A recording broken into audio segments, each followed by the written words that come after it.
ان آیتوں میں اللہ تبارک و تعالی نے انسان کو ایک بڑی عظیم حقیقت کی طرف متوجہ فرمایا ہے، اور وہ یہ پورے انسانیت کو خطاب کیا ہے، صرف مسلمانوں کو نہیں، پورے عالم انسانیت کو خطاب کر کے فرمایا کہ یا ایھا الانسان، اے انسان، جس میں مرد بھی داخل ہے، عورت بھی داخل ہے، مسلم بھی داخل ہے، غیر مسلم بھی داخل ہے، انک کادح الی ربک کدحا فملاقیہ، یقین جانو کہ تم ساری زندگی اپنے پروردگار کی طرف پہنچنے سے تک محنت کرتے رہو گے، بہت سخت محنت، کادح الی ربک کدحا، بڑی مشقت کے ساتھ محنت کرتے رہو، فملاقیہ، اور پھر جا کر اللہ سے ملو۔ حقیقت یہ بیان فرمائی ہے کہ اس دنیا میں اللہ تبارک و تعالی نے نظام ایسا بنایا ہے کہ کوئی بھی انسان کسی بھی بڑے منصب پر فائز ہو،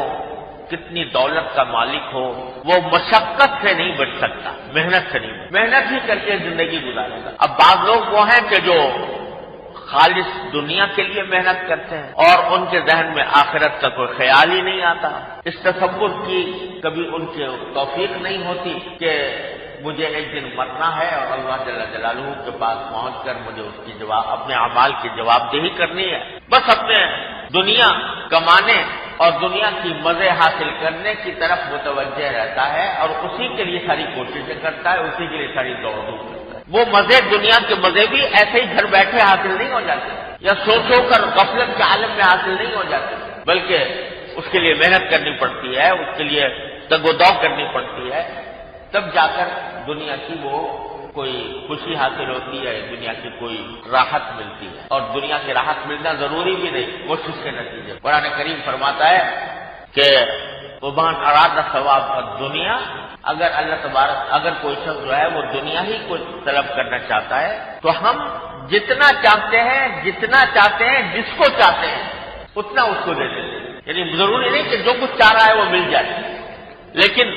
محنت کرنے کے نتیجے میں جتنا ہم چاہتے ہیں اور جتنا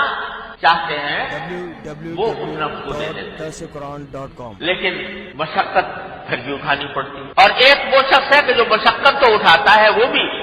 محنت تو بھی اٹھاتا ہے، لیکن اللہ تعالیٰ کی اطاعت کے ساتھ اٹھاتا ہے۔ اگر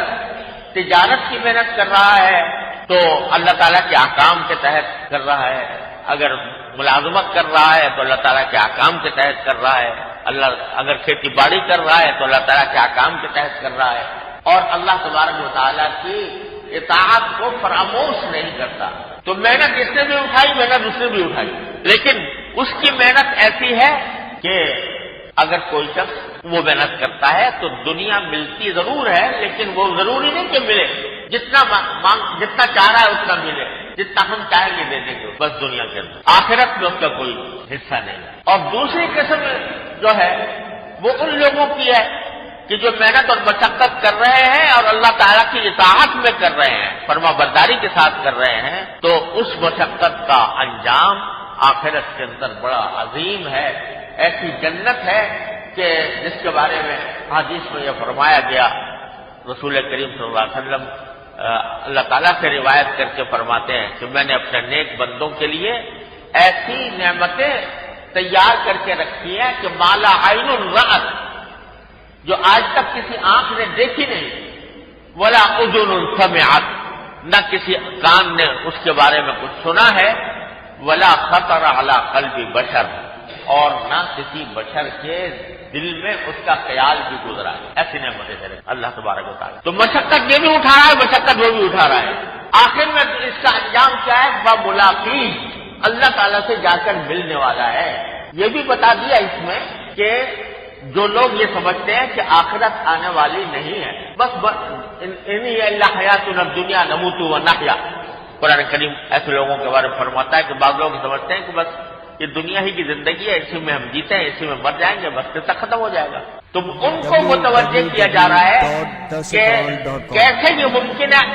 خالق کائنات کی حکمت سے یہ کیسے ممکن ہے کہ ایک شخص چوری ڈاکے میں لگا ہوا ہے اور اس کی محنت کر رہا ہے، اور دوسرا آدمی حلال کمائی کی مشقت کر رہا ہے، دونوں کو اللہ تعالیٰ برابر کر۔ افمن کان مومنا کمن کان فاسقا، کیا یہ ہو سکتا ہے کہ اللہ تعالیٰ ایک ایمان والے کو اور عمل صالح کرنے والے کو اور ایک بدکار کو برابر کر دیں، وہ مزے اڑا کر دنیا سے رخصت ہو جائے اور یہ بیچارہ تکلیفیں اٹھانے کے بعد دنیا سے رخصت ہو اور دونوں کا معاملہ، دونوں کا انجام برابر ہو جائے. نہیں، فملاقی، وہاں تو اللہ تعالیٰ کے پاس پہنچنا ہے، اور جب پہنچنا ہے اللہ تعالیٰ کی حکمت کا تقاضا یہ ہے کہ وہ دونوں کو ایک جیسا نہ کرے. اللہ تعالیٰ کی حکمت کا تقاضا یہ ہے کہ اس نے بیکار پیدا نہیں کر دیا یہ کائنات. افحسبتم انما خلقناکم عبثا وانکم الینا لا ترجعون، کیا تم یہ سمجھے بیٹھے ہو کہ ہم نے تمہیں ویسے ہی بیکار پیدا کر دیا ہے، کوئی مقصد ہی نہیں ہے پیدا کرنے کا اور تم ہمارے پاس لوٹ کر نہیں آؤ. نہیں، فملاقی، مشقت یہ بھی کرے گا وہ بھی کرے گا، پھر جا کر اللہ تعالیٰ سے ملے گا. اور ملنے کے بعد کیا ہوگا؟ تو فرمایا کہ فَأَمَّا مَنْ أُوتِيَ كِتَابَهُ بِيَمِينِهِ، جس کا اعمال نامہ اس کے دائیں ہاتھ میں دیا جائے گا،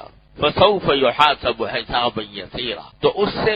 آسان حساب لیا جائے. نامہ اعمال ہر ایک کا اللہ تبارک و تعالیٰ یہاں تیار ہے، اور جب انسان محشر کے میدان میں پہنچے گا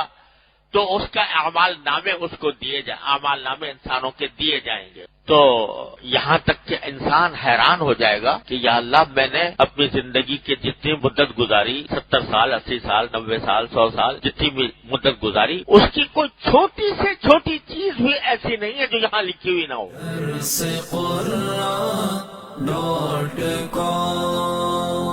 www.darsequran.com